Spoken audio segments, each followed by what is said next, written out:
Hello everyone. It is the end of 2025 and I'm going to close out the year through my journal reflections. I currently live in Japan.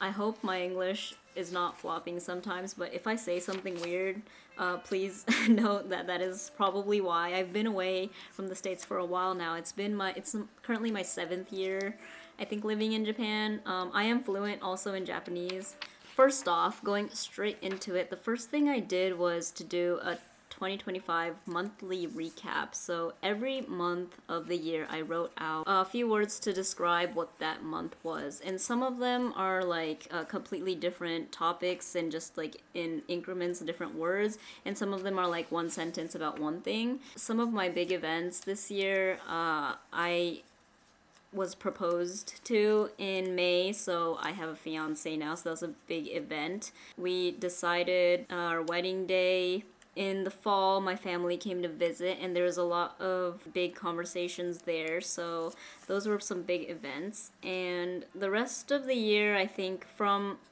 the beginning of the year all the way to the end, I was having a lot of kind of like almost like an identity crisis, quarter life crisis maybe that's what it is. I think I might be having quarter life crisis, but I'm just kind of having like an existential crisis and trying to just figure out what it is I'm meant to be doing in my life.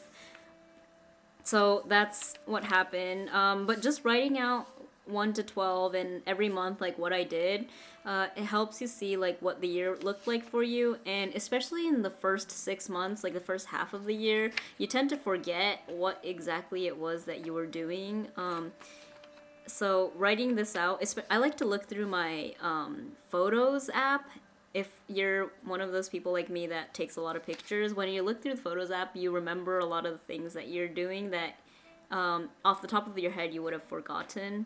But when I looked through the app and I looked at the photos I had taken at those moments, it's like, oh, I did this and I did that. I didn't even remember that. So that's a good way to remember. Maybe some of you, if you are a chronic like poster on social media, you can look through your archived posts. The second thing we want to do after you finish your monthly recap is to say 3 words to describe the year. My 3 words, they were discomfort, lazy, and growth. These words are important because after you take that whole year and do your monthly recap, you kind of think about what was the overall feeling of this year, and I think this really helps in kind of deciding your next year's goals or next year's vision. Either you like the 3 words or you like how you felt this year or you don't. And for me, even though I had so many like really good highlights, like being proposed to or like etc., like I had really, really positive experiences this year, but the general like day-to-day feeling kind of was a little on the slow side, and maybe I felt very stagnant in growth, and like personal growth wise I felt very stagnant. Relationship growth wise, I felt I had a very good experience. Listing out these 3 words for the year kind of helps you imagine what you want the next year to look like, whether you want it to be like kind of similar or completely different, and that is why I do the 3 words to describe the year.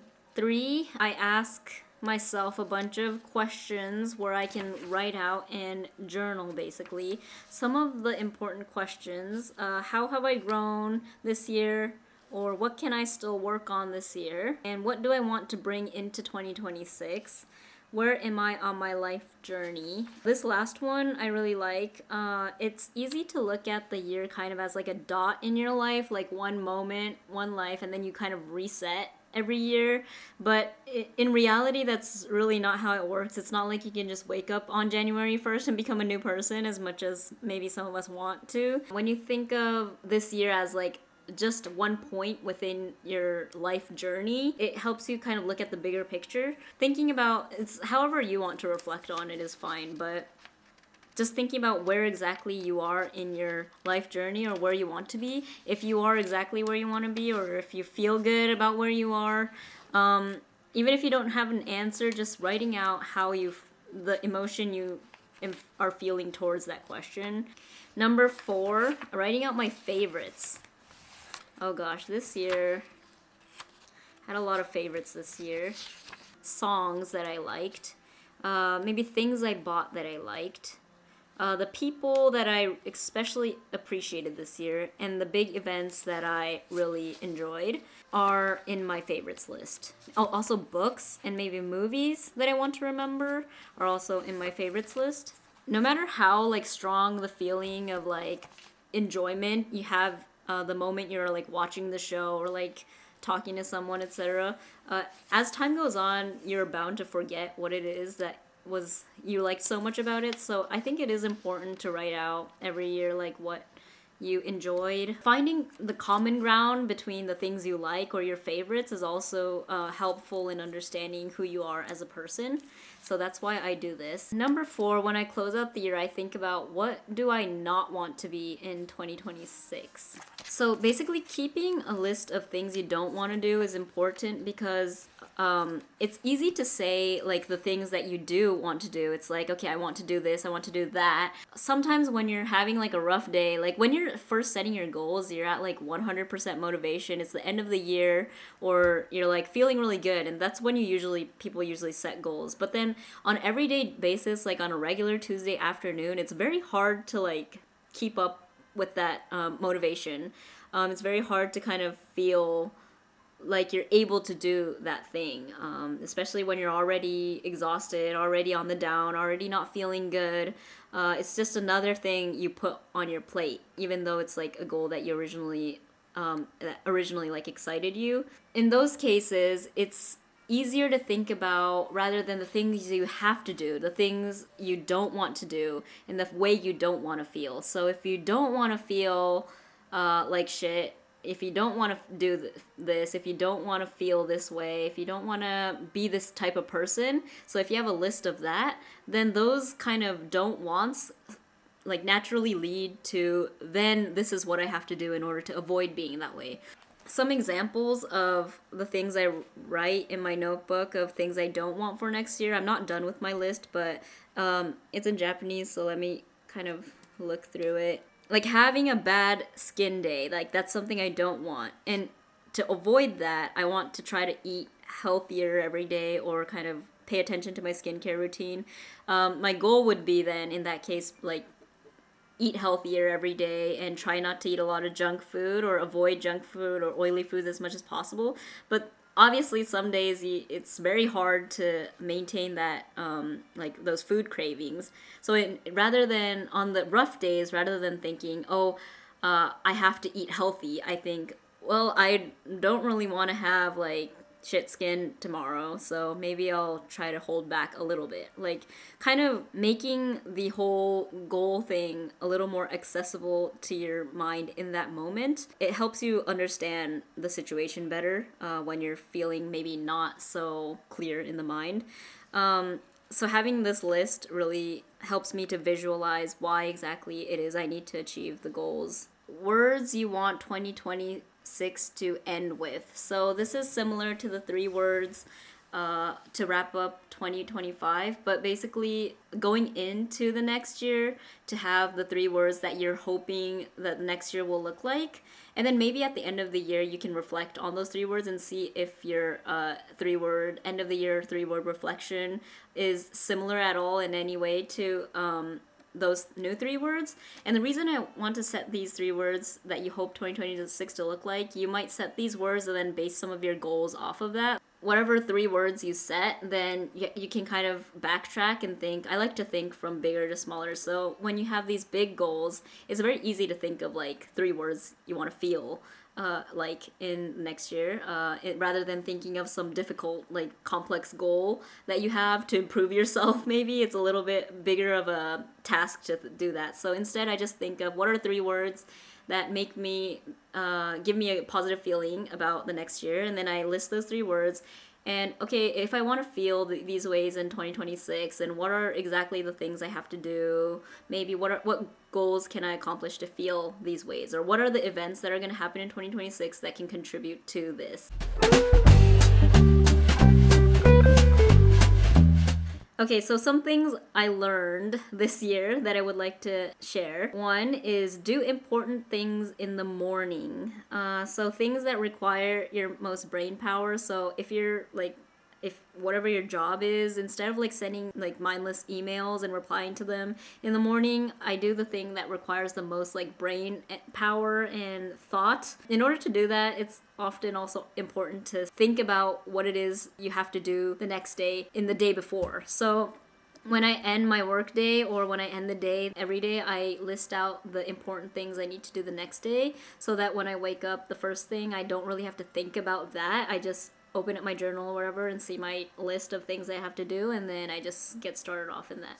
So that's also something I did. I try to wake up at 6 every morning. I used to go to the gym first thing in the morning, and that was really good for me, but it also I always spend like too long at the gym, and then it ends up kind of like lowering my productivity in terms of work. So I realized that after a while, and I stopped going to the gym, and instead I put it into my routine in the afternoon when I can, and I don't beat myself up over it if I cannot. That's also important. Don't be so hard on yourself. So I am not very good at spending. I'm doing better a little bit. My fiance is also helping me with that. We're kind of working together to try to save a little bit more, especially since we have a wedding coming up. The small thing that I have been kind of paying attention to in order to make my personal finance situation better is if I want to buy something at the store, always just take a picture of it and bring the thought home. So that one simple step to just not buy it in that moment has helped me save a lot of money. So taking a picture of it, it's not necessary, but I do it because it gives me a little bit of satisfaction as if I bought it. If I don't do anything, then I feel like I'm thinking about it forever. But if I take a picture of it, I feel like I have a part of it with me. So when I go home and I stare at the picture for a while, I feel like some part of me, like my brain feels like I enjoyed it enough and I don't want it anymore. And even after a while, if I really, really do love it, and the more I look at it, the more I fall in love with it, then I feel like that's something that I can consider purchasing or put on my list of things I want when I have some spare money or whatever. Ooh, when talking to people, so I am more of a talker than a listener, and this is something I'm working on for the longest time. I don't know if I've gotten any better, but I have been trying so hard. This is something I really want to get better at, but one step I've taken this year is to don't start thinking of your response while listening. This is really hard for me. When people are talking, I start to think about how I want to reply to them or what I want to say, because I feel like sometimes I feel the pressure to keep the conversation going. But in reality, it's honestly more important to just sit through the whole thing the person is trying to say and really understand and listen to what it is that they are trying to say, and then form your response. Like a few seconds of them waiting for you to talk is not gonna hurt. And in fact, it's probably gonna, in the long run, be better that you say something after you really listen to what it is they want to say. Kind of related to buying, I have a lot of spending things. This was a big topic for me in 2025, how I use my money, as you may be able to tell. Invest in things that you use every day. So it's nice to splurge on the things that you use sometimes, like that nice bag that you might take out of your closet every 1 month or 2 months, etc. But more than that, I feel I really have felt joy in like purchasing nice things for my everyday items, like the pots and pans you use every day or the utensils you use every day. For me, like in Japan, we always wear slippers. So like in the winter, I used to just wear the regular slippers all year, but I got these like fluffy, I don't know if I have it. Oh, these like fluffy slippers for the winter so that my feet are not so cold all the time. And that one purchase has like elevated my life by a lot. I feel a lot less stress in my everyday life just walking around. Things like that like little things that make your life just a little bit more happy kind of go a long way just because you interact with those items every day. In the long run, those small things really like stack up to become big positive energy. Last thing, swallow that mean thought or swallow that passive aggressiveness. This is something that really helped improve my relationship. I think it also might, maybe if you're a little feisty person in general, it might help you. I don't know if this is gonna help everyone in the US. In Japan, it's definitely a helpful thought. But especially if it's someone I actually really care about, that one moment of anger or one moment of passive aggressiveness that I'm like aching to blurt out, no matter how satisfying it feels in that 1 second, almost always it ends up becoming more miserable for me in the long run. If you decide to say that one shit comment in that one moment just for your own satisfaction, it ends up turning into this whole fight that was so unnecessary just because of that one comment you made, and in the long run it's like a disservice to yourself. I know this was kind of all over the place, but I wish that some of you may have gotten some entertainment or insightful information from my chat today. So please let me know if there's anything else you guys want to see from me. This is one of my goals for 2025, so I'm trying to close out strong. I wanted to start a channel, and here I am talking to you guys, and just want this to be a chill space where everyone can come together, and maybe someday I can talk about my life here in Japan or like show a little bit snippets of it, but for now I just want to chat. I would love your support, and any comments you guys have, please leave down below. See you guys next time.